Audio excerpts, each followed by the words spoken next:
Hey everyone, it's Tom here. We're here for the final ever, well, not the final episode of the show, but the reason we're all here, the reason me and Deff, it's literally taken us a year to get to this point of going through all 12 issues of Watchmen. Today we're going over the final issue.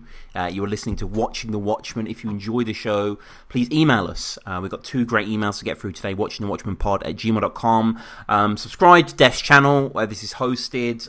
Comment below, share, get in touch with us, all that sort of stuff. But, it's not just me. The pale to my horse. Deff, how's it going? Hello, Tom. How are you doing? It's crazy, isn't it, that we're finally here? It is, yeah. It's remarkable. So much has changed in my life. You've got married from us doing the first issue to this one. Yeah, I was thinking today, since we started, I've lost 2 grandparents, got married, changed my job, just became a worldwide YouTube sensation as well. Like yourself, Tom. Thank you. I mean, I'm more minor, but I appreciate it. And, everyone aware, for all our 2 listeners, thank you, Eric and David, for listening. We are a Watchmen pod. We're going through issue by issue. And let's get stuck into it then. I was going to say, Tom, you're talking about the 2 listeners. I actually went to a gig at the weekend, and 2 of the people I got talking to, they're totally unrelated to each other. They both said they listened to the podcast and loved it. Oh, wow. Yeah, so quite a good little thing. That's crazy. Okay, that's actually pretty cool. I mean, I always give you a shout out. I actually you haven't heard it yet, but I did an episode on the Don't Flop title matches, and we discussed you versus Tony. And nice. I wasn't too complimentary, actually. But I did mention we did a Watchmen podcast, and Conman Curve gave a little... I always mention it, and no one really knows what the fuck it is. But that's what's great about it. It's a little niche. It's a brilliant thing we can celebrate. And, issue 12, the final issue. We begin, in media res, really, the consequence of Ozzy doing it, half an hour or so before the squid implosion has happened. And let's kick off as we always do with the first panel. Love the gluttonous dripping of blood here. It reminded me a little bit across the clock face of the issue to the front to issue 2. Which, if you remember, is kind of Lady Liberty, and just the detail of the viscosity is what made me notice that. Yeah, it's really well done. Obviously, it's a yellow clock at midnight with blood gushing down it.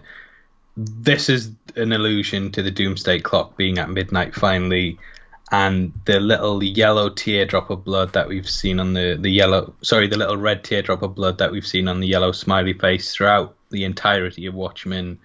It's now gushing with blood against it, and it's just an incredible opener, really, especially with just how much it ties into everything that's preceded it. And it's really, really well done. The blood, I love how John Higgins, friend of the podcast, has coloured it to have little white reflective points in it, and it's expertly done. There's a nice gradient to colour from the dark yellow at the bottom of the page up to the light at the top. Really well done, especially for the time that it was released, and it just brings that cover to life more than anything. Ironically, it totally does. The splashes on the rims. There's just something so totemic, so final about this. Not only are we bringing the whole hour to the close, the numerals as well, which just gives a sense of sort of reckoning, of rapture. And I don't know about you, maybe my eyes are playing tricks on me, but obviously it's not quite, it's just on the cusp of hitting midnight. And then when we get to the first panel, it looks like it's completely hit midnight, which I guess is sort of an allusion to the fact that life does go on. Like, there is going to be some progression, some momentum here, despite the horrific levels of death that we encounter in these opening pages. Yeah, it's really nice of an opener. You're taking place, basically you're following the camera as it moves through Madison Square Garden, which is just piled with bodies. And I like that they let you know that it's a sold out event, as it shows you that there must have been thousands upon thousands of people there to sell out Madison Square Garden. It's a Pale Horse concert. It is. Who I'm sure you know loads about them, Tom, being a big heavy metal band. Yeah. I mean, the allusions as well, the Pale Horse Rider, one of the four horsemen.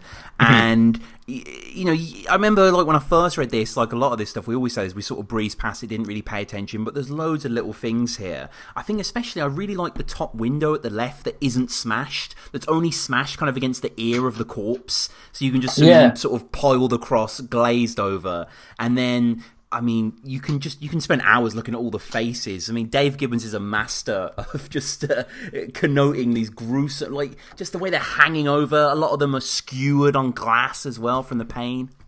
And I love how one of them's holding a knife as well. That kind of shows to me that these people were close to tearing each other apart anyway. Yeah. So maybe Ozymandias' plan was justified in a way. But yeah, it's just one hell of an opener, really. Not many comic books, especially at the time, opened on basically genocide. No. And it's just very impactful. It really is. It's just the surplus of death here that's kind of overwhelming, and seeing all these people, a lot of them have eyes open, and you can look into the back and you can see people slowly degrading into spots, into nothingness. And Watchmen's such a tight comic. There's so many panels on each page. I love how it just comes to this final flourish where it's literally there's no paneling at all. We're just getting this uninterrupted view. For instance, page 2 and 3 is like, and 4 and 5 are just cross pages in it themselves, and you can pore over them like an old Where's Wally or something. There's so much to see. Yeah, I mean, there's blimps crashed into skyscrapers. Yes, love that. Yeah, there's a satellite on the roof that looks like a smiley face. Mm-hmm. Do you know if Alan Moore was a fan of Pale Horse or did he hate them? Because you can kind of take this either way. Yeah, I'm pretty sure Pale Horse are fictional.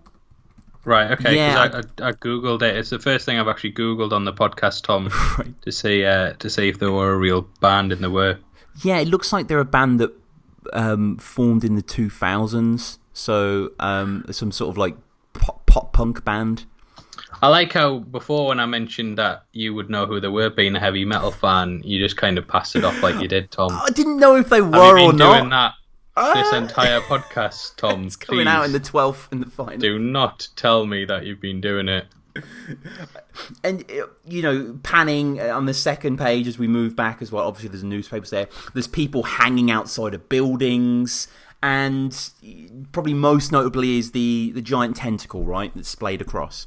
Yeah, I've just actually Googled it like you, Tom. And there was a Pale Horses was an album by a band called Me Without You. Oh. And they had a song called Chernobyl as well. Yes, Me Without You, I genuinely love. Like, they're a great band. Oh, dear. That's strange, because I've just made that up. But there's a song by them. I'm just kidding. So there's a song called Chernobyl 1985. Yes. Which might tie into this. Are we reaching a bit here? We are reaching, because, I mean, they formed in 2000 again. Alan Moore might be into them. They're a great fucking band. No, this is a one up. Maybe the 1985 threw it off. Anyway, Tom, back to what? Can we start again, please? The squid. Yes, the squid. The vagina squid. And look at the corpses as well. We see the watch peddler at the bottom of page 3, which is great.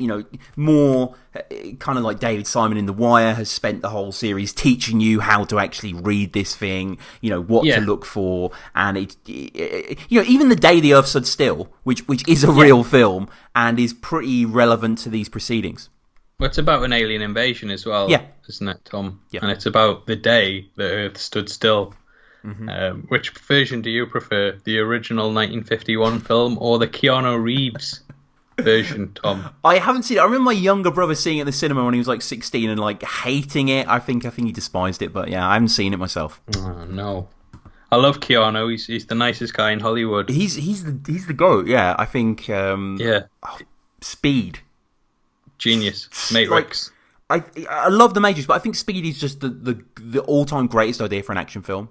Yeah, true. It's the ultimate conceit. It's like a car chase and a ticking time bomb in the same thing, isn't it?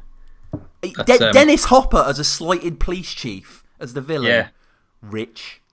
Christopher Nolan said that the reason he ended The Dark Knight Rises on a car chase with a ticking time bomb was just because he loved those motifs in film. But Speed did it first. Speed did do it first. Speed has that beautiful moment when Sandra Bullock's driving, but she doesn't have a license. And why didn't she have a license? Speeding. Oh shit! Let's go. Bang bang. Maybe a speed podcast is in the offing, minute by minute. One of those deep ones, like for Goodfellas. We've got something we need to cover after this, Tom, because this is the last issue, and I don't think they'll ever bring it back. Oh wait, they haven't. They've fucking ruined it. And check out our Doomsday Clock read through, by the way. Yeah. Still going. And then on to 4 and 5 as well. So many things we're seeing. We're seeing Gunga Dino. We're seeing the Promethean cab rank. We're seeing Reggie's parents on the sidewalk. Yeah, I like how he's got his briefcase there, and there's Rorschach sketches scrawled out. Yeah. On the floor. There's the Vite methods blowing in the street. There's also, I caught this one, Tom, there's a little bin there, or a trash can for our American friends, like a bin lid with a yellow plug socket on it, and there's a blood splash near the little plug socket. So again, this follows the smiley face motif with the little drip of blood coming down. Yeah.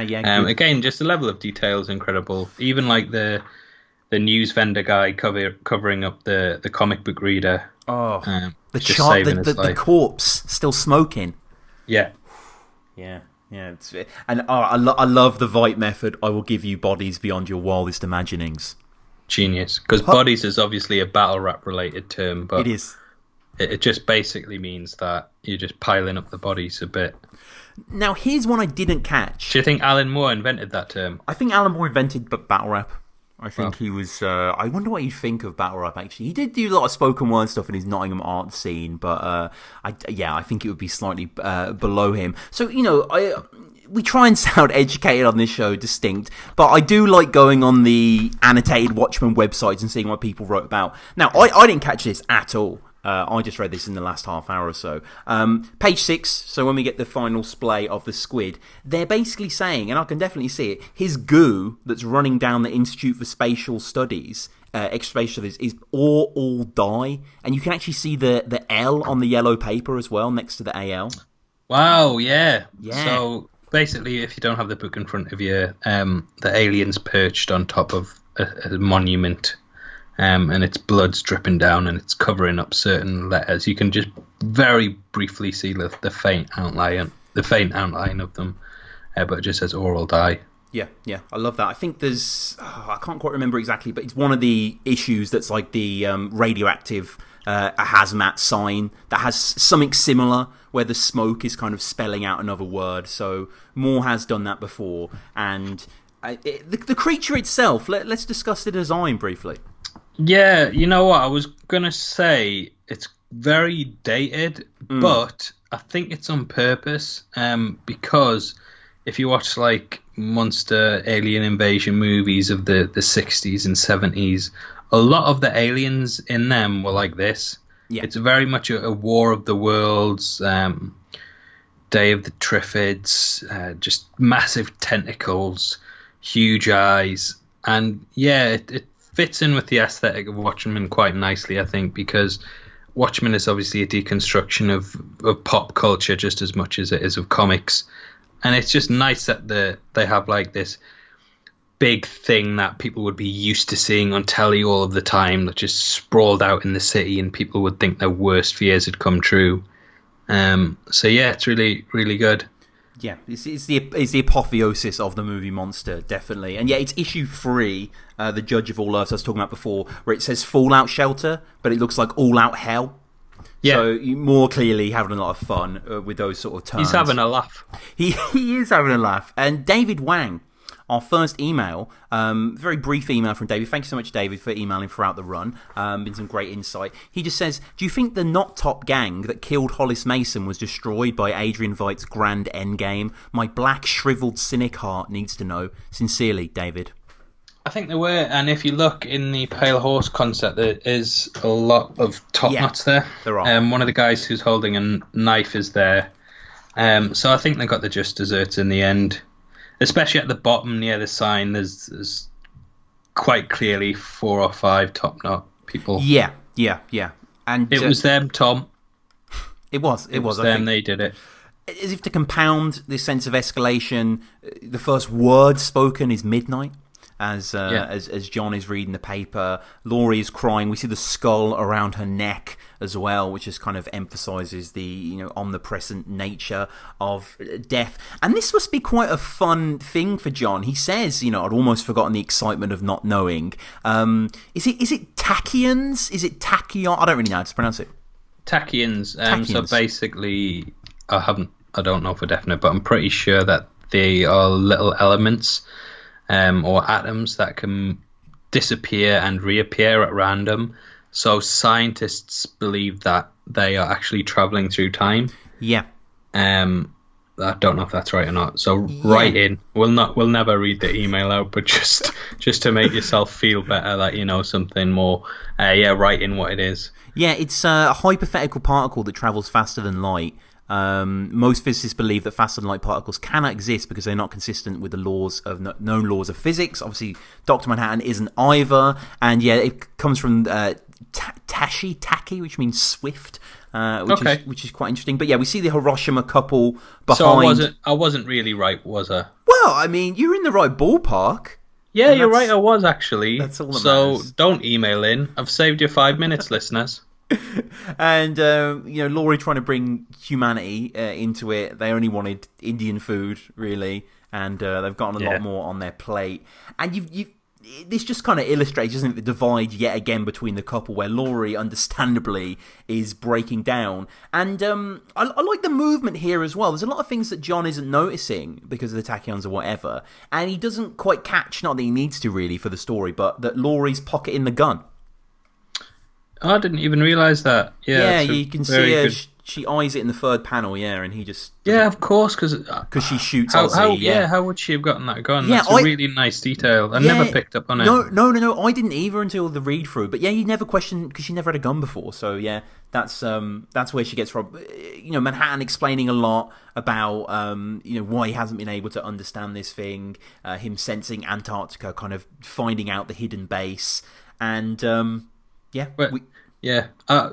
going back to the two divides between them, I think basically she's really stressed out, whereas John's he's sort of analysing the scene like almost forensically, and he's tracing the signal back, so he's looking at it very detached emotionally in order to get to the root of the problem, whereas she's just the complete opposite. And John himself sort of goes on an arc in this issue, and he does grow in certain ways, but this is definitely, I think, the coldest that he's been in the entire run. Yeah. Just doesn't seem that bothered by it. No. Or Laurie's reaction to it either. And we get back then to Karnak, and all these sequences are so good. I absolutely love this. I think just the story's gotten to its ending so skillfully, and it's so satisfying to see everything play out in this manner. And the slow realisation, really, from Rorschach and Night Owl from issue 11 that he's gone and done it, Def. Yeah, well, Dan doesn't really believe that Ozymandias has done it, which I think is sort of a metaphor for those who blindly follow and believe the government. Like 9/11, a lot of people think it was a false flag attack, but then there's a lot of people who think it's too evil for the government to actually ever do to their own citizens, and these kind of both show the sides that would happen in such an event, where you've got the conspiracy theorists and you've got the people who just believe it completely. Like Alex Jones gets in trouble all the time for saying massacres are orchestrated by the government and stuff like that, and it's great just that there's the sort of the yin and yang almost of the debate within these two characters. But Ozymandias is just basically just standing there smiling, admitting that he's done it. Yeah. And the lingering blue light as well, as a teaser of who's soon to arrive. The polished floors as well, just seeing beneath them. It's just, marvellous to see this empire constructed. And like you say, Dan kind of doesn't want to believe. He's kind of incredulous in this moment, but slowly they all come to understand. And we get a lot of insight. It's quite a complex plan, really, isn't it? Yeah, it is. It is. And we get a lot of elaboration here about the creature and what happened and why exactly it needed to go down.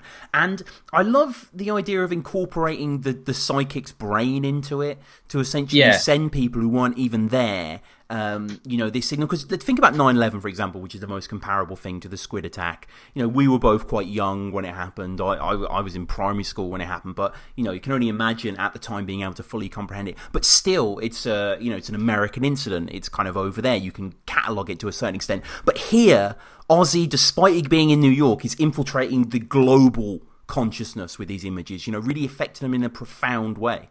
Yeah, he has to, really, because a lot of people probably wouldn't care that much if it was just happening in New York.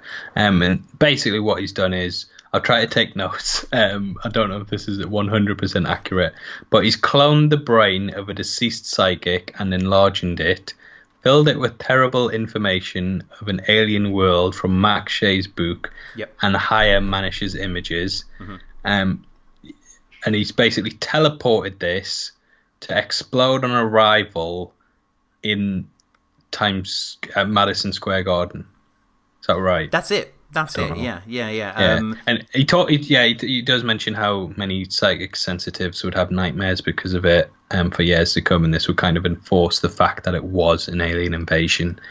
It's a good thing, though, that this entire plan, Tom, it was actually completely pointless in the long run, because Doomsday Clock, they kind of discover it's a lie and then do nothing to follow it up. They actually basically bring that plot point up and then just drop it and go to another dimension. So no one really has to deal with the consequences of it, Tom. But I definitely think Doomsday Clock deserves a solid 10 out of 10 for its incredible writing. Go listen to our breakdown of Doomsday Clock, guys. Oh my god! If you haven't already. Oh my god! Yeah, the marionette origin. Oh, I forgot about that. Wow, that is a fucking psychic vision that's going to haunt me for the rest of my life. He also mentions. He says, Hero Manish's images. Lynette Paley's sounds. I don't remember Lynette Paley being referenced at all in Watchmen. I'm sure I've missed it, because obviously more would have done. Maybe it's in some back matter or something. I'm really surprised you didn't Google it, Tom, and try and pass it off as if you knew exactly what page it was on, you dickhead. But I remember in the New Frontiersman, there is a Max Shea missing, writer missing. So it all comes together beautifully. And again, it's more kind of indulging that stereotype of the villain explaining their plan. But in this case, he's not putting a foot wrong. He's not letting you do anything against it. Like, he's done it. We arrive back in the Antarctic. Veidt's screens are ever present, and I guess we get you mentioned the growth of John, and that's totally true. And I guess we see a little growth here where he immediately endows Laurie with the oxygen field rather than on Mars. Yeah, so he's considering her feelings straight away from the off, which is really good. So he's starting to slowly grow, and if you notice, his skin tone as well darkens quite a bit. Which might show that he's slightly becoming less of an illuminant being, and he's becoming more down to earth almost. It's just little subtle things like the colouring, and just nice little touches that let you know he's slowly becoming more and more human and starting to understand people slightly more, because he's going to have to deal with the humanity of this basically dreadful act that Ozymandias has committed. It's so hard, really, and Moore does it so brilliantly, to get across what it's like to actually be Dr. Manhattan, to be experiencing this life as a god on all these multiple planes. And this page 11 and 12 is nothing short of genius for me in the time zones and the tachyons, where what I'm talking about, when he repeats the same dialogue and it's on the same panels and he's doing the same stature, like that's so inspired. Yeah, it's a really, really nice move, because you get a highlight of the conversation before it happens, and you just get it basically instantly hammers home that John's perspective of time's all over the place. He's seeing the past, future, and present at the same time as the Tachyons are affecting his view on time. And it's sort of letting you know as well. I mean, to me, it's meant to be building up the tension that he could finally be defeated, so that when Ozymandias atomizes him, it might feel like a final ending. I don't know if because I have the prior knowledge to it that, I know that he's not quite, it's not really going to work. But at the time reading it, it might have been like at the end of the Terminator when they burn the robot's skin off and he slowly starts limping along and he has malfunctions and stuff like that. So you can see that something's quite off with him. And maybe if you were reading this for the first time, when he gets wiped out, you might think, oh my God, that's the end of him. So it's a bit difficult to judge exactly how I would view it myself. My perspective's been changed on it as well, Tom. Yeah, yeah, definitely. What do you read of the spread at the bottom of Laurie silently struggling against nature? She's just really not cut out for it, is she? No. I think one of the biggest motifs of Watchmen is that these people are in extreme circumstances that they're not really cut out for. And bar probably Dr. Manhattan and Ozymandias, they really do face difficulties when dealing with these next level things. Like even Rorschach himself, he's he's a vigilante, but he's very street level. He's Daredevil, basically. He can battle people in New York and take them down, but if something big comes along like a Thanos or something, he's not going to get called up to deal with that, you know what I mean? And he's been thrust into this situation where he's having to deal with the fate of the world almost, and similar to how Laurie and Dan are dealing with it, they're just completely out of their depth. And I think that's why Dr. Manhattan really takes the lead in this scenario, because he's the only one who can really do anything about it. Like, he has the final say on how this argument goes, and everyone else is just completely helpless. Yeah, and it's kind of a bit stupid, really, Ozzy's plan, as Dr. Manhattan says, Tachyons were clever, but this is stupid. Him going into the, intrinsic field displacer, the sacrifice of Bubastis. Oh, I know. Sad. Arguably one of the saddest deaths in Watchmen. Yeah. Not all the millions of people, Tom. No. Because they were dickheads. I've seen what people in New York are like. They just walk along the street, they shoulder barge in, and they go, "Hey, I'm walking here." If movies are to be believed, but this death really impacted me, Tom. Yeah, it's a shame. I'm sorry for slagging off New York people there, listeners, by the way, if you're from New York. I've just seen so many movies set in New York where they go, "Hey, I'm walking here." Yeah. I've seen a few of those ones as well, yeah. I think that's from... They're great. Tootsie, is it, originally? Is it? Dustin Hoffman's Tootsie. I think that's it, but maybe it's just a stereotype and that's where I just saw it. But yeah, we have the... it is. It's like the New Yorker stereotype. The similar sequence to when Dr. Manhattan was at the Gila Flats base. It's kind of calling that back, isn't it? Where he's kind of his being is incinerated. But I love that in his skull you can see his logo. Oh yeah, that is true. Yeah, still there. I noticed that, but it never registered with me. And I do like how Ozymandias is sort of hiding behind this thing with like intrinsic field subtractor. It's very much like a sort of 1960s James Bond villain's control panel where everything's very clearly labeled like bomb detonator and stand behind screen when IF subtractor is activated. Yeah, it's great. So it just presses the big red button next to the intrinsic field subtractor and it just blows them apart. Yeah, and obviously he's saying forgive me to Bubastis, but I guess you could read it to a certain extent. Humanity, is he saying that too? That he has done this thing. I kind of wanted... He does look sad for Bubastis. He does. And I think all humans have a soft spot for animals, like even mass murderers, like Buffalo Bill in Silence of the Lambs. He's got a soft spot for that little puppy, doesn't he? He does. And I think people just do. They just care about animals because they're so lovely and cute. They are lovely. I mean, I kind of would have liked Dr. Manhattan to rebuild his intrinsic field with Bubastis DNA, and there's some sort of hybrid, like, that would have been Doomsday Clock. Sick. Yeah. Wow. Crazy. But, whatever. We should do like a fan comic, shouldn't we? Yeah. Wow. Blue Bastis. Oh. There we go. That's crazy. Every episode that we piled through this comic, it was worth for that one line there. Amazing. Ozzy says, something he wasn't expecting. From behind him comes Laurie with the gun, which we discussed before that she got. I'm pretty certain her pointing the gun is similar to the Vietnamese woman pointing it at a comedian. I have to double check, but it kind of looks the same to me, like the kind of crying eyes and the gun pointed forward, and he catches the bullet. Obviously, did he catch a bullet in Doomsday Clock, or was that in Watchmen?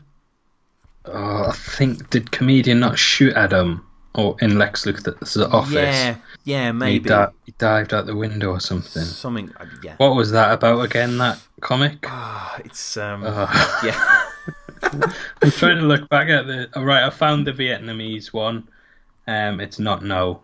Yeah, it's totally different. She slashes him across the face. You're right. You're right. Yeah, he points the gun, and oh man, what a scene! What a great scene! Yeah, great. I mean, check out the old Watchmen for that. But yeah, again, quite wordless here. Her firing. Is she that knowledgeable with a gun before? Would that even matter? He captures it, and I love the paneling at the top of page 16. The close hand, the hand opens, the realization what's about to happen. Yeah, brilliant. And the movie does this really well. Also, it's just a very nice action set pieces that really highlights how ahead of everyone in skills Ozymandias is. They just don't stand a chance against him, and he's not even that bothered about killing them. To be honest, he's sort of been weighing up this issue exactly what to do with them, and even similar to the fight at the dinner table in the last issue. He's completely outclassing them in every single aspect. They can't even take him down with the gun, and he's just fucking them up, Tom. Yeah, I love the my new world demands less obvious heroism, making your schoolboy heroics redundant. Yeah, I mean, and then nailhead strutting along, isn't he? And then who's that at the window? It's a 70-foot tall. Yeah, this panel, especially the bottom of page 17, that could have been something from a 1960s Fantastic Four comic. Definitely. It's probably the most hyper-realistic moment in the entire comic. Just seeing like this big hand burst through a window. It kind of reminds me a bit of King Kong from the 30s. Yeah. Just seeing that hand smash through the window and try and grab someone. And then he struts in, giving it the big in, like his big blue dick. That is completely cut from that. I kind of wish they'd left that in, Tom. It's kind of hanging above the panel, I think. Yeah. I would have liked to have seen that. Yeah. It's a shame that. But he drops one of the best quotes as well, which is saying the world's smartest man means no more to me than does its smartest termite. Yeah. And he goes, "What's in your hand, Vite?" I don't think he delivers it like that, but I'm gonna get the listeners hyped up for the final thing. What's in your hand, Vite? Another ultimate weapon. And we get an aerial shot of the squid on one of the screens as well, which is really cool to see it from above. And cool to see all of the news stations reporting on this from all around the world. And there's no arguing anymore, really. You see all their different faces reacting. Manhattan is stoic. Vite can't quite believe it. I can't really work out Rorschach's paneling at this point, but they're all just obviously aghast here at what's going down. Yeah, so basically Vite's just turned the TV on, hasn't he? And essentially, Yeah, he's just shut them down with information. Yeah. Again, Vite's not playing by the rules, and instead he shows that he united the world in peace and order to get John to kind of back off. Which is, it's a nice play by Ozymandias that shows he is one step ahead of everyone else. Yeah. And the cruel realization then and there that they can't reveal the truth. It's kind of a foregone conclusion. Ultimately, they would undo this, which is such a beautiful, rich pain. Like I remember reading this initially and just pondering that, and it's such a great quandary. It's their own Gordian knot, really, that they get tied in along with him. And again, so much dialogue here, but all the characters so interesting. The plot, you just want to know more and more. Yeah, and I cannot see Doomsday Clock topping this as a finale at all. What if it ends amazing? What if we have to go back on our word? Well, if it ends, Tom, that'll be amazing enough for me. Bang, bang, bang. So basically they're stuck in just an unwinnable situation. It's a real catch-22 where they've let millions of people die and they could expose the truth, but if they do, then they're going to damn the world to even more war and destruction. And yeah, it's incredible. Rorschach won't compromise and agree to it, so he gets killed for it. Yep. And Dan and Laurie go off and make love, and there's the nice shot of the lovers on the wall, on the shadows as they stand and smooch, Tom. Yes, there is, and I love that. I love the them again in costume, the sort of the backdrop of Armageddon that they've appealed to before. The way it's lit as well with the pool, and the shot of Rorschach's face, just so bluntly. Which I guess I'm just seeing now in his face. You can kind of see Laurie and Dan, can't you? The lovers. Oh, definitely, yeah. They are 100% there and blazoned across his face, and it's almost so like a look of shock on his face, I think. Mm-hmm. He's just incomplete. I don't even know where he's going. No, he's going off on this little scooter, but he probably knows deep down that there's nothing that he can really do about it. And he's going to attempt to head back to land, but like, how would he even get back there? Yeah, because it sort of came off that high ridge, didn't it? So I guess they could get back into Archie. Maybe he could pilot it. Just noticed that Dr. Manhattan steps on a butterfly that came from the biodome. Okay, yeah, really good spot. Yeah, quite nice. Him kind of flouncing upon nature. But yeah, this again, I think is a really good sequence in the film. I think they capture his death really, really well. What's his name? Jackie L. Haley, is that his name? Yes, it is. Yeah, he's a really good actor. Yeah, he nails it as Rorschach. That was a really, really good one. But Rorschach dies. He's not going to compromise. Yeah, and I remember reading Alan Moore an interview with him saying that he halfway through the story he knew that Rorschach couldn't survive, and it really does speak to his character that he just wouldn't compromise. Like, he wouldn't compromise with the Keen Act. He just knows that no matter what, he has to be above the villains of this world and just do the right thing, exposing the lies, telling the truth.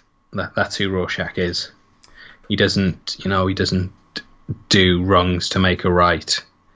He's very blunt, and the truth must be told in his eyes. Yeah, and he get quite a bloody death as well. You feel like Manhattan could just click his fingers and he disappears, but he explodes him. Yeah, and in the movie as well, they do like a little Rorschach pattern on the floor in his blood, I think. Yeah, which is a nice touch. Okay, cool. Yeah. Hashtags Snyder better than Moore. Yeah, no, they need. I mean, the same way that Rob Liefeld. Have we mentioned this before that he sold all his stuff to Netflix? I think Mark Miller did as well.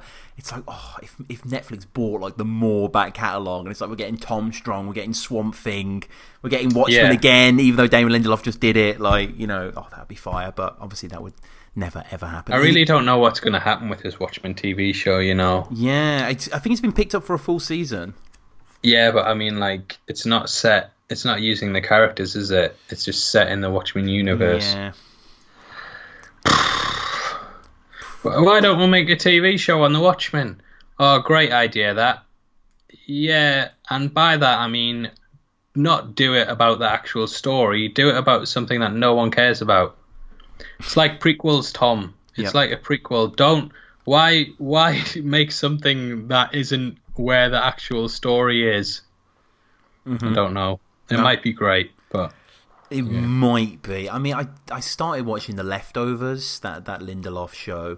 It wasn't bad, but I just knew that it had a good ending. That's what I'd been told, and I spoiled the whole thing for me like one episode in. Nice. And the ending is pretty good, actually. So I might watch the rest of it. Yeah, it's you know what it's about. Like 2% of the world just disappears one day, and like everyone has to cope with it. But every country loses 2% of the world. So someone loses all their family members. There are cities where no one's been touched, and there's cults that have sprung up that don't speak and just smoke because they feel like not raptured and they're accelerating their death. And like, it's quite a good world, actually. I'm getting excited talking about it. But back to it's a bit like Infinity War, isn't it, Tom? It is, in a sense, yeah. Actually, and one of my little Easter eggs, Tom, in my Infinity War top amazing things you missed. One of the actresses from The Leftovers is in Infinity War, Oh. So make sure you subscribe to that video, like it, comment it, thumbs up it, thumbs down it, share it, whatever. I'm sure you've seen this on your endless perusing, but I saw someone on Reddit refer to Thanos' click as the snappening. Yeah. Which I thought was pretty fire. Nice. Reminds me of the fappening, that, Tom. Oh my god, glory days. Glory days. Supergirl. That was wow. That was one of my finds. So I've never seen it, but I'll oh look wow. for it Yeah, now. no, wow. It's I'll get because I don't want to be a part of it and I don't want to condone it. So I'll get someone to look on their computer and I'll lean over and go, "What you looking at? Oh no, what? No, get it off." Because it's a massive breach of privacy, Tom, and I'm quite disappointed in you for saying that you did it. I only seen it because I got innocently past it through WhatsApp without asking. Right. So, yeah, but you sound like a fucking pervert, Tom. I sought it, and I will say that without shame. As Dr. Manhattan strides across the water, I think we see the god of death in the background there, Anubis or something like that. You missed a bit, Tom. He gives them a little smile. He does, actually, yeah. He looks like you when you discovered them pictures on the internet. No, that wasn't what I looked like at all, but yeah. No, it's nice to see that he's kind of... He's happy for them. He is happy for them. It's the best moment for him in the entire comic. And is there anything to be Even though he's just murdered one of his friends out in the snow. Yeah, and he's not told anyone they're dead either, so they continue to think he's alive. Yeah. Maybe that's what he's laughing about. Because he knows he's fucking off and he knows they'll never find out. Anything to be read by Laurie spooning Dan? I don't know, really. Because it's normally the male. Yeah, I don't know whether that's quality, that. Yeah, because Dan's... Yeah, it is. Because I guess Dan's always shown as slightly more au fait, perhaps, in those roles. But, yeah... And then we have a look. Maybe it's like signifying that they're submissive to Ozymandias. They're just kind of completely agree to his plan, and they're just taking it. And Dan's letting himself get big spooned by a woman. Dr. Manhattan then... Is that sexist? I don't think so. Write in and tell people, is it sexist? I'll admit, Tom, I've been a little spoon quite a few times this week. So I'm all for that. Hashtag Me Too. Is that what Me Too is about? No, that's not. It's right. not about. Well, ooh, yeah. But I'm working for equality here, aren't I? So I'm still progressive. Yeah. Thank you, Tom. Dr. Manhattan. I'm looking forward to that Nobel Peace Prize. Dr. Manhattan stumbling upon Ozzy's orrery that he said before. He said this earlier on, and I had to look that word up. It means kind of like a planetarium is what he's looking at, which is really cool. And this whole exchange is beautiful, right? I mean, it just takes the place over one page, but it kind of sums up so many of the themes of the whole book. It is beautiful, and I'm sure we'll ruin it. So I'll let you talk about it before I step in and give my terrible opinion on it. Well, I suppose, Ozzy ultimately was looking, for the answer, but as anyone who's ever tried to work anything out to any empirical nature, there's, you're never satisfied ultimately, and he's in commune now with a higher being who can, assure him that his plan was right. Yeah. But nothing comes from this, nothing ends, Adrian. Nothing ever ends, I suppose, and that's what Ozzy was aiming for, a finality to this problem. But you're just gonna contain it. It's foolish. Yeah, exactly. It's foolish, and you can't really have your will. Like Alexander wanted a empire that spanned for thousands of years, but it's never going to happen like that. Like it's just impossible to. So yeah, it's nice that this little send off. It just leaves him a bit worried. But it's true. Like and John knows that nothing's gonna ever end, which is why he goes off on his own to create his own form of life in his own universe. And he's very much showing that he's a god in the lead up to this. Like, what does what does Dr. Manhattan say earlier in the graphic novel? Something about how he doesn't think God exists, and if he did, then he's not sure that he would be anything like him. Is that it's something along those lines anyway? So he denies being a god basically, but in the build up to this, he shows that he is when he walks on water, and he discusses going off to create life in a new universe. And I've just sort of thought about how, he walks past Dan and Laurie, and that could almost be a metaphor for Adam and Eve. They're in the Garden of Eden at the moment, that they've gained this knowledge that's going to cast them out into the world, and they're going to have to deal with the consequences of it. And, nothing's ever going to be the same. It's going to be cold and lonely. So maybe those are like allusions to the Bible or whatnot. But by the end of this year, Dr. Manhattan is 100% a god. Yeah. And he disappears. And he goes off. Yeah. Do you think he goes to create the DC universe, Tom? I think he goes off just to create Jeff Johns, and that's all. That's just Patient Zero, and his smoke, his backwash sort of engulfs this system of the planets. Yeah. And Ozzy's so vulnerable here, like we've never seen him before. John, wait before you leave. I did the right thing, didn't I? Yeah. So he still needs reassurance, and he's doubting himself. He is, which is a very human side to him, because throughout this entire confrontation, he's been very sort of confident that he is doing the right thing, and it's nice for there to just all of a sudden be a doubt.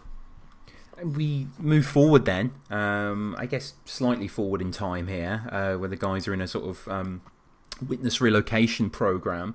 And one of the things that Eric pointed out, we'll get to his email just at the end of the issue, but one of the things he pointed out that I thought was very cool was on the mantle is a chord card, which I guess is sort of signifying, like, the peace accords that had happened subsequently, and the fact that had become a sort of an occasion to celebrate through cards. Yeah. I thought, again, world building by Moore is out of this world. What are your thoughts on this sequence? Yes, I really like it. It does strongly. Peace on Earth is very much a Christmas motif, isn't it? Like goodwill to all men and peace on Earth. And I like that Laurie lets Silk Spectre Senior know that she knows who her father is, but that it doesn't matter because life takes us in strange places, and it's a form of acceptance, really. And her and Dan leave, and Silk Spectre Senior sits there crying and kisses a photo of the Minutemen. And it is a shame because she did love the comedian, even though he was a really, really bad person. Yeah. But it calls back again to nostalgia, and that you can look back on horrible things and remember them fondly. And life is about, ups and downs, and it's all part of a journey in the long run that makes you a stronger person. So I think it is. It's a really, it's a nice moment, and it's good character building. It is, and out of bad comes good. And I suppose for all the encounters with Eddie, he gave her daughter. Yeah, definitely. And you should always look at, the glasses being half full, and it's a great outlook to have. And yeah, it's nice. And as the old tournament once said, times change, and this world is moving forward. We see the Hiroshima lovers being painted over symbolically, and we're basically watching our main guy. His name slips my mind now. What's his name? Seymour. As they're walking through, Millennium is now the which is beautifully orchestrated by Ozzy, Yeah, exactly. Everyone's looking forward to the future instead of looking back on things fondly, which is a much better perspective to have, I think. It's pointless trying to look back and change the past. You can only look towards things and kind of, what I mean, just always strive to go forward. And what you mean, the released Doomsday Clock, which is a sequel that does nothing but picks up tiny little nostalgic bits of the previous work that was much better, Tom. Fuck's sake. There's something that he's stepping on. I've literally just noticed this now at the bottom of page 31, Seymour. New York survivors reveal nightmare. I guess that means under hypnosis? Yeah. So what is that implying then? That these memories had to be unlocked? They were so deep. Maybe, yeah. Maybe they were repressed. Yeah. But again, it enforces that the lie would be believed because, under hypnosis, it's very difficult to lie. I know hypnosis is a lot of bullshit, but yeah, just again, it enforces these things. And maybe he's stepping on that newspaper because it shows that people are kind of trying to get over the war. Yeah, it's old news. Yeah. Yeah, exactly. Yeah. Mm-hmm. Yeah. Ronald Reagan to run in '88 as well. I was annoyed about this, Tom, because I remembered it as being Ronald Reagan, but on page 32 he says Robert Redford at the top. Oh, okay, nice. And I remembered it being Ronald Reagan as well, because I had, like, ages ago I used to Google it to see when this was released, and if, like, we knew in advance that Ronald Reagan was going to become the president. But I kind of wish that they'd went back, when they did the Absolute Edition and the reprints of it, and they just changed it. But never mind. Yeah, never mind. And here we have one of the greatest endings in literature, really, for me. I think it's absolutely perfect, because it just perches it on that narrative cliff, and maybe all the cards are going to tumble down, or maybe not really, because it's kind of established that the paper they work for, these guys, New Frontiersman, I think, this might be the Nova Express, I always get them mixed up, doesn't have too much influence. It has some influential readership, but maybe it wouldn't have got picked up. Maybe it will just be excised and ignored or whatever. But still, everything down to the ketchup making the mark on his smiley face shirt, to his hand reaching forward to Rorschach's journal. It's just wonderful close, right? Perfect. Yeah, it really is the perfect finisher for it. Just seeing that burger splashing the smiley face in his jumper, and to me it hints that this could all happen all over again, and that nothing really ends. No, and he gets the opportunity to run with whatever he wants, and he goes for the journal. And I suppose, because we don't get any back matter at all, I suppose it would make sense maybe to have Rorschach's journal, but we've kind of had that throughout, and it might demean it a little bit, devalue it, if we were just giving it there and then. Well, if you wanted, you could, start the book again and read it from the perspective of the guy reading Rorschach's journal. Yeah, I like that. So again, it's a cyclical view of time that Moore's put in his book. Yeah, you're right, because of course Rorschach's journal does, open the entire... Oh, fucking hell, wow. Yeah, that is that's tripped me out. That's great. Yeah, they both open with the smiley face, of course, as well. One in the gutter, one on his shirt. Yeah, yeah, brilliant, perfect. Jesus Christ. So it transitions into the opener as well. It does. It does. It's like, should we do this podcast again? Yeah. Let's just go back. Maybe listeners, you can go back. You can download these episodes and you can enjoy it as well. But I mean, that was Watchmen, Deff. Wow, it's over. We're free. We're finally free, Tom. Oh man, again, let us know in the comments what you thought of the run, what you thought of the episodes. Thank you to everyone sincerely for listening as well. Have you got any emails, Tom? I do, yeah. I've not forgot Sir Eric at all. So, let's get into it from Eric. He says, "Hello, dear sirs. I want to thank you for a fascinating ride these past several months. What an amazing job you two did reviewing the Watchmen issue by issue. Is it even possible to spend an hour on any other normal-sized comic book? I doubt it." Yeah, that's a good point. I highly doubt it as well, Eric. "I hope you both are planning on doing something after this, besides Doomsday Clock. By all means, finish it, but something else besides that." We sort of said maybe not for the time being we're going to tackle anything massive. We were going to do From Hell, but I think it'd be best if we just do maybe, little trades or something for a little while. See what we want to talk about in the future, right? But yeah, we will do something. We've still got Before Watchmen to we do, still Tom. We got Before Watchmen, we've got Doomsday Clock, we've got the Watchmen film, we've got I want to get my hands on the role-playing game and just read that, because I know that's the only thing that Moore did other than Watchmen, and that could be quite interesting as well. We got some more stuff. Eric says, "I grew up reading comics in the 1980s. That's where my heart is as far as that goes. I would hope you do more Alan Moore stuff, perhaps Miracle Man." Yeah, I mean, we will do more stuff.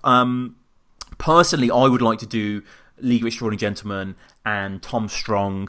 They're two of my favourite Alan Moore stuff like that. I've got loads of his stuff that I still need to read. I still need to read the Bo Jeffrey saga, which is his kind of Coronation Street parody. Like, it's completely non-superhero based. It's like a social kitchen sink drama, comedy, whatever. So Eric says, "I thought I'd write about issue 12 as well as your review of issue 11. I thought you could have spent more time on how Ozymandias got away with it for 35 minutes to go. It's iconic. Did Watchmen inspire the Incredibles? I think so. I wouldn't let my 5-year-old twins wear superhero capes in public due to safety issues thanks to Dollar Bill's demise." That's a nice reference, Eric. "Your review on issue 11 was as usual spot on. Nice find on Kennedy's would have been speech," and he quotes a bit of Kennedy's speech, which I love that was a speech in Dealey Plaza stars that he was going to deliver the Watchmen speech. As to where the phrase "the Watchmen" comes from, Moore was inspired by the Latin phrase, which actually closes issue 12, which we didn't focus on. I'm not going to try and pronounce it. Quis custodit ipsos custode, which means who watches the Watchman. On issue 10, you both discussed how well read Moore is and how he gets his quotes. Nowadays, thanks to the internet, it's pretty easy, as Jeff Johns shows us how he pulls in random quotes. Back in the day, in the 1980s, I bet Moore used Bartlett's Book of Quotations, the best place to go for inspiring Winston Churchill quotes before there was an internet. I always had an issue lying around. You two have a good chemistry. I appreciate Def's deadpan. I also appreciate how Def talked about persistence. Persistence is something young people especially need to hear about, but all of us too. I've been working on a comic related project for some time, but have not made much movement forward in the last year. I need to get going on that. I mean, Def, Eric's comic, we've got to read that, right? Yeah, 100%. Yeah. Send it in. Please, yeah. If you've got anything done, Eric, or any ideas, we would love to see that. After a close reading of issue 12, please convey to Jeff Johns my apologies about how I made fun of how he included Robert Redford as president in Doomsday Clock. Okay, yeah, we forgot to mention that, didn't we? But I do remember that now, where it was kind of like a Trump grab, wasn't it, in issue 1 of Doomsday Clock? But he was actually just referencing the past. That's quite nice. I quite like that. I don't remember any of that, Tom. Yeah. I literally don't. I don't know if it's because I read too many comics or it was just forgettable, but I think it was both, but I remember Redford being mentioned. At the end of issue 12, as Eric says, the fact that Redford might run in 1988 is in the news. My apologies, Mr. Johns, but it's probably the only dumb fuck idea Alan Moore ever had. It's downright Alan Moore-ish, right up there with Tolkien writing a sequel to Lord of the Rings. It's true, but dumb fuckish. I tried to read the latest Doomsday Clock issue. Instead, I will just wait for your review. Better time spent, honestly. I'd rather spend my comic book reading time rereading the John Byrne Fantastic Four issues. Are you familiar with those, Def? I've not heard of those. I'm not, no. John Byrne, okay, maybe 80s ago. You guys had mentioned a reference to Tommy Robinson. He's a wanker. Thanks to my Economist subscription, I have a passing familiarity with him. So many wankers out there, eh?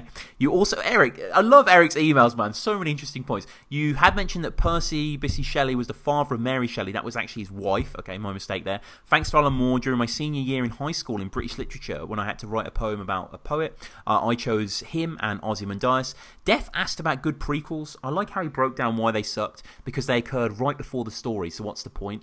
Roy Thomas's All-Star Squadron got it right, though, and that's about it. The Game of Thrones prequel will probably suck too. Sequels and prequels, they suck. I'm now scared of any Miracle Man related project outside of Neil Gaiman finishes story.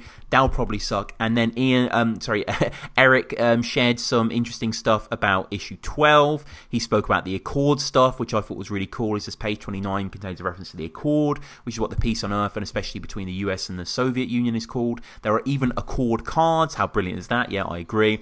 Also on page 29, he says there's a reference to the Outer Limits, which did you know about? Did you know about this, Def? Where apparently Moore took the idea, but obviously didn't know about it. But oh, no way! Yeah, I didn't know. So obviously I've watched a shitload of the Outer Limits before, but I don't think I've seen that episode. I literally had like 2 years when I was about 17, where I just binge watched, and this was before like Netflix and Amazon Prime, but I just binge watched like the Twilight Zone and the Outer Limits, just non-stop, and I absolutely love them. They're so good. Yeah, I need to watch more of them. Like what I've seen, I fucking love. Yeah. Yeah. I mean, what's the difference? Is Outer Limits more weirder, or what? Is it just? It's just sort of the same, isn't it? Yeah, it's the same show basically. Yeah. But yeah, they're conceptually so ahead of their time, and it's great how they're all like one-off episodes. Yeah. So you can watch one, hate it, but around the corner there's going to be an amazing one. And yeah, just classic after classic. Yeah, the era. Rod Serling, what a voice, what a G. I remember the episode that fucked me up as a kid was where this woman's husband dies. She keeps getting phone calls in the middle of the night from him. Yeah. And then she goes to his grave and the telephone pole's in his grave. Like, yeah, shit. Oh, just brilliant. Yeah. My favourite one is, it's The Howling Man. Right. And basically this guy he gets caught in a storm and he rocks up to this castle filled with monks. And basically, there's a guy in a cell that they've locked up, and the concept is that the monks tell him that it's the devil. Do not let him out of the cell. Like, don't let that guy out of the cell because it's the devil. But obviously the guys at the door like screaming, asking for help, going, "They're mad. I'm not the devil. I'm not the devil." But I don't want to spoil it. But definitely go check out The Howling Man. It might even be on YouTube. Okay. I'll give it a quick look. But absolutely brilliant. That's brilliant. because that's the Twilight Zone's the one with the thing on the side of the plane, isn't it? Yes, the William Shatner one. Could you remember Johnny Bravo? Yeah, dude. Yeah. I remember the clown on the plane. the clown on the plane. That's how I knew about it as a kid. Like I remember watching that episode and then seeing it many years later. But it's been parodied so much. The Simpsons used to like How to Serve Man and it's on the bus, isn't it? In the Simpsons, it's like a Halloween at a Treehouse of Horror. The Gremlin and them aliens come down and start feeding people and take them on the spaceship to eat them, and it's just brilliant. Yeah, the episode though from the Outer Limits that I was referring to is called The Architects of Fear, and I have heard of that episode. Yeah. I'm sure that's. So this is the description on Wikipedia, which is very similar to Watchmen. Certain that the Cold War will lead to mankind's destruction, a cabal of scientists decided they must act to save the world. A film of a nuclear missile attack with people running for shelter is shown before the plot. So they sort of fake something. They fake kind of crazy whatever, I don't know, spaceship thing, and then they trick the world for the sense of saving it. So there's the Outer Limits episode. Hang on, let's get back to what Eric was saying. And I don't think Moore did take that. No. I mean, like, very, very sort of bird's eye view level of the plot would be that, but there's just so much other stuff going on that, I don't really. I mean, how many plot lines can you do? That very famously, someone said that there's only 7 stories in the world. Yeah. So yeah. Yeah, apparently Eric was saying that after Alan Moore learned of the episode and brought it to Len Wein's attention, they broke on it, and Len Wein quit Watchmen because of it. Interesting. Really? Yeah, apparently so, yeah. But I mean, Moore's no plagiarist or whatever, and it's not even that. I mean, maybe it is kind of similar, but whatever. Watchmen has overtaken it culturally. Also talking about page 8 panel contains a reference to the 1951 film The Day the Earth Stood Still, when an alien visits Earth and demands peace or obliteration. And Eric also quoting Laurie here. The scene of Laurie's emotional reaction was so true. It reminded me of my shock when the Twin Towers fell, and she's basically saying, who's safe? How can anyone protect themselves against a world where this happens? And then obviously Manhattan not involved. The Hiroshima graffiti as well. There's some controversy that the alien vagina or vagina alien doesn't work and that the movie ending is better. I would have to say that the comic ending works so well. Initially, only comic book fans were familiar with the comic, and we all accept aliens as reality and part of any universe. But for a discriminating cinema public, they would not go for that. They don't approach superheroes in the same way. Where the fuck aliens come from is what they would ask. It would be too much for the general public. Yeah, it would. Yeah. There'd be too many questions, wouldn't there? And then Eric saying thanks again, cheers. Eric, thank you. Genuinely, these emails have been a highlight throughout the show. Really appreciate you listening. And we've only really had one email per episode, but I tell you what, there've been some absolutely amazing emails, Eric. So thank you. Yeah, they have. We couldn't have had a better emailer. We really couldn't. We couldn't have had a constant listener like yourself, and there have been others as well. If you listen to the what do you mean? episodes. You just made them up, Tom? Yeah, and you've just been emailing the show. Oh no! Why does he keep dissing you and complimenting me? But no. Shout out Eric. We will be back, of course, in the future. Well, we better be, Tom, because I've ordered the 4K Ultimate Cut of Watchmen. So, and then 4Ks, I had to buy a player for it, Tom, and they're not bloody cheap. No. So we'll be back. We will be back. I think we're only about halfway through fucking Doomsday Clock, so it's going to be a while there. Let us know what you want us to discuss in the future, and we'll be doing Before Watchmen as well. I think with Before Watchmen, it might be best if we just go trade by trade. I think there's like 3 or 4 I was thinking that as well. Because otherwise it's 8 episodes and it could be 4. You know what I mean? Yeah. And they just don't demand as much attention. I don't think really narratively and. I mean, some of them were all right. Like, I like the dollar bill one shot. I remember reading the Aussie one, and it was like he had a girlfriend, and she died, and that's why. And it's like, it's his self-motivation that was so inspiring. But completely unnecessary. Completely unnecessary. But Watchmen remains, one of the ultimate things for me in terms of culture, in terms of writing. I return to it every year. And Def, it's been great spending this last year with you talking about this book. We've had our ups, we've had our downs. I don't know what the hell those Alan Moore impressions were about, so I'd like to publicly apologise for those. Well, I mean, they're there. We've had John Higgins get involved. We have. Hopefully, we'll get some other creatives involved in it in the future. It's not up to me, really, Tom. You need to start emailing them. That's true. You need to pull your finger out and email these people. God, that John Higgins interview, man. That was fucking great. When was that? That was like March or something? Yeah. That was quite a while Great ago. interview. Yeah. That was a really, really good treat. So if you haven't heard that before, the 1st of March that got uploaded.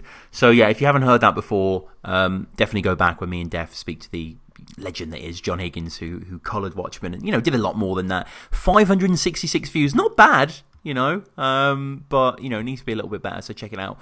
But yeah. Subscribe to the channel. Check me out as well if you like Battle Rap. Battle Rap Resume is there. If you like Metallica as well, I have a podcast called Alpha Metallica where me and guests go through every single song of the band in alphabetical order. There is one episode where I had a 9-year-old boy on. It's one of the most awkward things ever. I'll have to send you a clip for that. Weird, Tom. Yeah, no, it was weird. How did you organise that? You do realise if you send more than 2 messages to someone under the age of 16, it's classed as grooming, don't you, Tom? Holy shit. Well, his dad organised it, and that sounds even worse. But right. Fucking hell. So yeah, go check out that episode where I talk with Liam, the heavy metal kid. He's like this vlogger, but shout out to Liam. He's a young boy. Shout out to Liam. It was awkward as fuck. Def, what about yourself? I'm just plugging away, Tom. I dropped a God of War review today. It's just about to hit 1,000 views, so happy with that. Make sure you check that out. Also dropped a Crazy Rich Asians post-credit scene explained in bracket. Who is the mystery man? So yeah, that's picking up steam as well. 13,000 views, Tom. So I am a sellout. I've got no integrity, but it's doing all right for me, innit? Yeah. I did some voiceover work for Big Brother as well. Oh yeah. I saw that. That was sick, man. Weird. Yeah. That was very cool. It just keeps growing. And you know what, Tom? You're very lucky that you got in at the ground level on this. Because I tell you what, I wouldn't be putting up with your shit otherwise, son. I know what you're like. You're Googling stuff. I do Google. But I want to share it with the listeners. And, again... It's not like I've ever Googled anything, copied it from Wikipedia and just read it out in a video, Tom, but, Perish. We've all got to make a living. But, yeah, I guess for the final time on this original Watchmen run... that's hard to say. Watchmen run. Yeah. It's a good night from me. Yeah, I forgot what it went like then. Yeah, it's a good night from... It's lodged. It's a good... Not that well, obviously. Let's do it one more time. Okay, listeners, thank you very much for checking out the last 12 episodes of Watching the Watchmen. It's a good night from me.